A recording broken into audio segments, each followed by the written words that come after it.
Hello everybody, welcome to Little Rusty Bucket. Subscribe to the channel and drop a like on this video. Trying to hit 50k subscribers over here, so that would be much appreciated. I am doing a tier list for every starting point guard in the NBA, and if this video does well, I will probably end up doing it for every position in the NBA.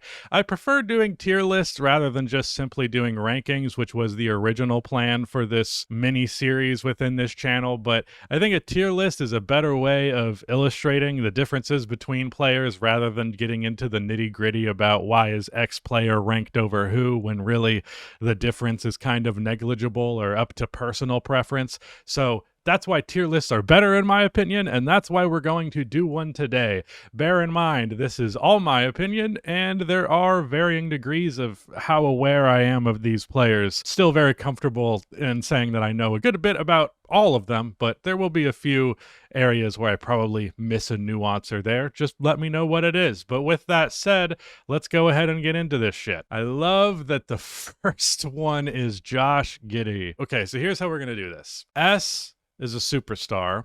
A is an all-star. B is a good to great starter. C is a quality role player, either someone who can start or a good backup. And then D, you're just straight up not very good. I could add an F tier to this. I didn't make this, but I think there's not really a starting point guard that I would label as an F tier player. Maybe you scale it relative to that, but yeah, I think that is reasonable. Hopefully these are mostly the starting point guards in the NBA, but that said, I will put Josh Giddey into the B tier. He is still a pretty good starter. I just dread the idea of viewing him as like cornerstone to build the franchise on. Trae Young, I'm going to put in the A tier, although I'm wondering how many actual superstar point guards we're even going to have here. Is Shea here? Okay, Shea is here. Hopefully this ends up being good. I apologize, but I don't think Malcolm Brogdon played very much this previous year. 24 games. Yeah, and for the Wizards at that. So I guess the Wizards don't have a definitive starting point guard. I guess that makes sense. For some reason, the Blazers jersey, I was like, is he still on the Blazers? I don't think he is. Bub Carrington is their point guard far more than he is. Yeah, I don't know. We'll put him in D. He was also not very good. Kobe White is definitely a shooting guard. I will nevertheless put him in that B tier. LaMelo is tough. LaMelo is kind of a tough one to rank right now because he had a down year for sure, but I do still think that he is an all-star caliber player, so I'm still going to put him in that tier, but there's definitely a pretty significant difference between these two players. Peyton Pritchard, yeah, great backup, and that tier of like, yeah, dude, he can start, and that's cool. But when he's on the bench, he's really good. Who is Spencer Dinwiddie even supposed to be the starting point guard for? I don't even remember what team he was on before was he the Nets? Wait, Spencer Dinwiddie started 30 games for the Mavericks? Jesus Christ. What a depressing franchise. I didn't realize he played to the extent that he did last year. Wow. Yeah, I do recall them bringing him back, actually, because he had really good moments with them previously. Was traded in 2023 after he averaged 18 points per game for the Mavericks. He's a very forgettable player at this stage in his career, if you'll forgive me for that. But I'm going to put him in D. His numbers are not good. 11 points, 4.5 assists. Efficiency is pretty fucking rough. 41% from the field, 33% from three. Never been a big Spencer Dinwiddie guy, but I am especially not a big Spencer Dinwiddie guy these days. Ja Morant, firmly in the all-star category, even though he has just had a weird last couple of years of his career. Damian Lillard, I'm also going to put there. He definitely was not as good as he was in Portland, but I do think people have over-exaggerated the extent in which he's fallen off, especially because when you look at what his numbers look like when he isn't sharing the floor with Giannis, they're pretty fucking remarkable. And we're still talking about a guy who averaged 25, 7, and 5 on 45, 70, or 37, 92 splits. Like, dude's still very, very good. Still made the all-star team. So, Russell Westbrook, he kind of fluctuates between C and D, occasionally B, but he's a very hard player to rank. I think C seems best. That seems like a good middle ground. But honestly, with Russell Westbrook, he either gives you a B performance or a D performance. Not a lot of C performances out of Russell Westbrook, but that's probably what he averages out to. Jaden Ivey is not a point guard. I'm not going to rank him, even though I did Kobe. Darius Garland. Oof, this one will be controversial, I would think. He did make the All-Star team last year, and I do think he is that good. He unfortunately was not very good his first time in the playoffs, and then his second time he was dealing with injuries, and his third time he was dealing with injuries, which made him a far less impactful player than he's capable of being. But I am a big believer in Darius Garland, so I'm still nevertheless going to put him into the A tier. D'Angelo Russell, D. Jalen Suggs. He's also kind of hard to rank because of his previous year, because he had to take on more shot creating responsibility, and his 3-point percentage took a pretty significant dip as a result of that. But he's also a dog of a defensive player. He's a decent playmaker, not your primary one, but good enough to get the job done. Still did okay doing more of a shot creating role, which is outside of really what I think he should be doing. So I'm going to put him in B. Yeah, it depends on how much you value perimeter defense. He's also really more of a shooting guard. I think I'll put him in B, but I don't know. Markelle Fultz, RIP, what could have been. Luka Doncic, our first clear superstar. Dennis Schroeder is exactly who I was thinking of when I mentioned this C tier. Jamal Murray is capable of elevating himself to playing like an all-star. However, it's not the most reliable thing. Obviously, he hasn't been an all-star. But when I say all-star, I don't necessarily mean that he has been an all-star, just that they're capable of playing at that capacity. I think I'm going to leave him in B, though. But seeing Suggs next to Jamal makes this B slot start to look pretty suspect. Tyrese Halliburton, while I don't think he is a bona fide, clear-cut, no-question superstar, I do think within the point guard position he is, if that makes sense. Like my superstar list and then my superstar positionally list is a little different. But we're talking about just relative to the position, and Tyrese Halliburton is no worse than the third best point guard in the NBA.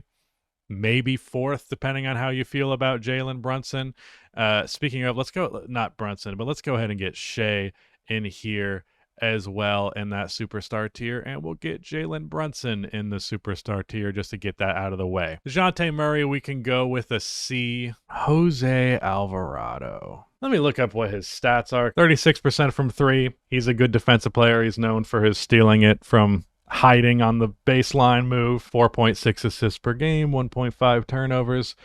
Yeah, I mean, I think I'll put, wait. He's 40% from the field, 44% rather from 2-point range is not very good. I don't know. He also took a huge jump in his free throw percentage, but he also took a huge dip the year before it, and it's actually back to what it was. Weird.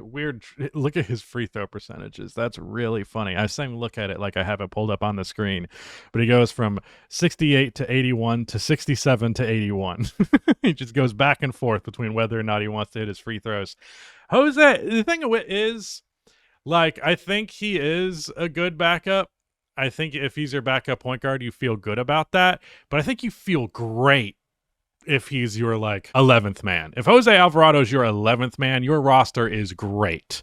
If he's your 7th, 8th man, you feel okay about it, but you're probably not in the most ideal position, which is, you know, he was basically 7th, 6th man on the Pelicans, so goes to show he did start 23 games, but yeah, Jose Alvarado's good. Like, I think he's the type of guy who, if he plays 25 minutes, feel okay about that, but if he plays like 18, he's going to be a great 18-minute per game guy. Cade Cunningham, I'm going to put him in the A tier. I was hoping he would elevate himself into the superstar tier in the playoffs, but he definitely showed some of his limitations on that end. Part of it is also New York's defense was great, and he does not have a real great second option to score the ball, especially with this guy being out. But Yeah, whatever. That's fine.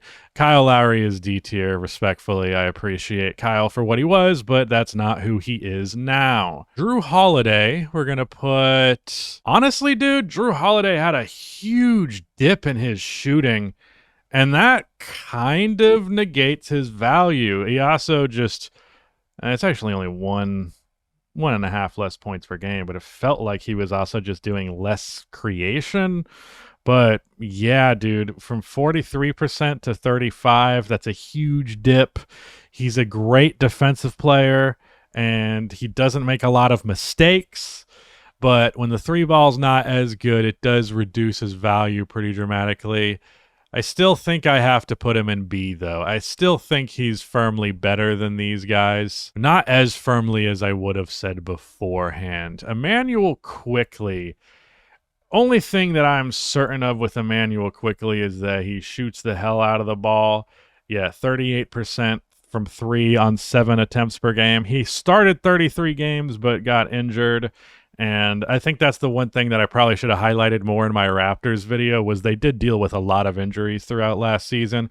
But 17 points, 5.8 assists. His efficiency is pretty good. His 2-point efficiency does leave some room to be desired, but he's primarily a 3-point shooter, especially a really good pull-up 3-point shooter.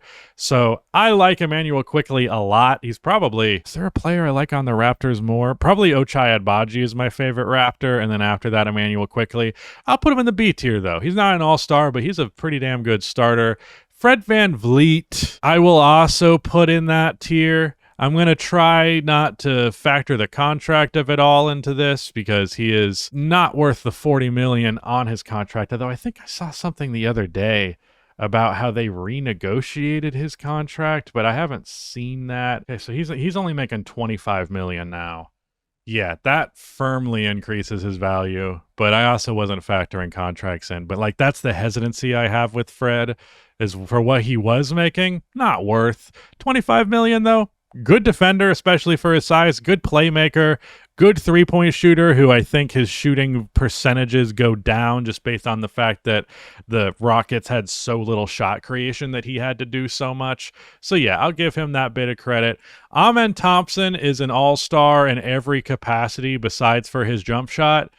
So we have to put him in B. But I literally think he's an all-star level playmaker, all-star level ball handler, all-star level slasher, all-star level defensive player. Like, he's got everything besides for that jump shot. And if he does get a jump shot, you should be terrified because he will be not just an all-star. If his jump shot was legit, he would be a fucking superstar. Christopher Emmanuel Paul.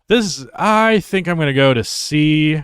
His defense isn't really a thing anymore. I'm also not going to rank Castle. Is that a damn college or Team USA uniform on him? Come on, bro. Monte Morris did not start for the Timberwolves. It was Mike Conley, nor Rob Dillingham. I guess he couldn't pick, but I'm going to go with the main guy and say Mike Conley is a C-tier starting point guard. He's fine. He fills his role. Marcus Smart was another pick for the Washington Wizards, I guess. We can just put him in the D alongside Brogdon. Scoot Henderson. Here we are with the actual Trailblazers. I'm pretty confident Scoot is in this C tier. I want to say he got better as the year went along. Yeah, he got up to 35% from 3, which is nice. 5 assists per game. He reduced his turnovers from last year. He's still not the best, still not a great starting point guard, and he only started 10 games. Man, I just don't know what's happening with the Trailblazers. I could have swore he started more than 10. That's crazy. He's getting nearly starters minutes. But yeah, I think I'll put Scoot in C. Seems fine to me. He's better than these guys, and I am personally still a believer. We shall see, though. Anthony Simons. I think he's in B. He's probably a similar-ish player to Emmanuel Quickley. I do think Quickley is a better defensive player by quite a distance. I actually don't know how good he's been defensively in Toronto, but I know that was like a big facet for him jumping in the rotation with the Knicks because, of course, with Tom Thibodeau coaching. Steph Curry, still a superstar. Jordan Poole kind of gets a bad rap, I think. I think Jordan Poole gets a little bit too much flack, a weird amount of Washington Wizards in here, and he's definitely a shooting guard. But 20 points per game, 4.5 assists, 3 turnovers is a little high for 4.5 assists, but 38% from 3 on 9 attempts per game, 51% on 6 2-pointers per game, 88% at the line. Like, the dude's shooting efficiently well enough from pretty much everywhere. I'm actually curious what that true shooting percentage amounts to. Yeah, 59%, which is a little bit above league average. Like, he was much better for the Wizards this year than he was the year before it. And I think he's definitely one of those dudes who would just benefit a lot from not being a primary option, not being the primary option that gets so much of the defense's focus. So, like, he definitely got much of his... He thrived because he didn't have to deal with the pressures of the defense as much in Golden State. And I think people were a little too harsh to judge him on that just because some people also projected an unrealistic ceiling on him. So I'm actually going to put him in B. I think Jordan Poole is pretty good, and I think people are a little too harsh on him. Tyus Jones. Oh boy. Yeah, I think I'll put him in C. Tyus Jones, again, a situation of got a little too big for his britches, and that's not really his fault. His brother, Trey Jones, is probably a similar tier guy. TJ McConnell is not the starting point guard for the Indiana Pacers, so I'm not going to rank him. Terry Rozier was until they moved Tyler Hero to that starting point guard spot. So I mean, I can happily rank him in D. Sure, why not? Tyler Hero, since he's on the mind, we can rank him in the all-star category because he was indeed an all-star. I do think he's the worst player in this category, but I also think he's better than everyone below him for the most part. I don't know. I still have some hesitancy with Tyler Hero. But Trey Mann, oh man, talk about a fucking fun-ass player. I don't know that Trey Mann is particularly great, but I can tell you that it's fun as fuck to watch him play basketball in a Charlotte Hornets uniform, and I really hope that he can get healthy this next year so we see a lot of that. But for now, where do we want to rank Trey Mann? Probably in this C tier. Probably still not going to put him in B just because it's too limited of a sample. His numbers in Charlotte throughout his career is 12.5 points, 38% from 3, 49% from 2, 4 rebounds, 4.5 assists, 2 turnovers. Like, the numbers are solid. 1.3 steals as well. Good stuff from him, but not as good as you would like. So I don't think I can quite put him in B. De'Aaron Fox, all-star caliber guy. Why am I blanking on your name right now? I know who you are. Keon Johnson. That's his name. No, it's not. Keontae George. Yeah, so there was a key in his name. I was right about that. 7.5 three-point attempts, 34%, 45% from 2. Puts up great counting stats. Efficiency leaves room to be desired. 16.8 points, 5.6 assists. 2.7 turnovers, 39% from the field is rough. What's your true shooting? 54%. Yeah, not the best. Also, Isaiah Collier, I guess they kind of split it, and Keontae's big, so I imagine he plays a decent amount of shooting guard. But I feel like Isaiah Collier more accurately should be labeled as this starting point guard for the Jazz, but I guess he's not. Keontae George, I will put in C as well. He has better counting stats than anyone in this ranking, but efficiency is rough. Not terrible, but pretty rough. It's better. He was an extremely inefficient player in his first year. Actually, it's not as bad as I thought it was. Miles McBride, Deuce McBride does not start, nor does Cole Anthony. So Tyrese Maxey, I don't think I didn't mean to upload Discord or turn on Discord. Actually, you can't even see it. It's because it's just recording my screen. I'm being dumb. James Harden, all-star. Think that's pretty much it. I'm not going to rank these guys. So, yeah, I'm not going to read out all of these names, but I feel pretty good about this. I'm just trying to see if there's any shuffling that I want to do. Man, Tyler Hero just feels like he does not belong amongst this cast, but he also probably is better than these guys. I might move some of these guys around. I guess it doesn't really matter. I don't want to bother getting into the nitty-gritty of that because that's entirely negating the purpose of a tier list.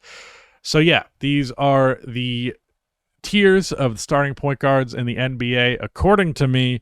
Let me know if there's any one of these that I got egregiously wrong, but I think I did okay.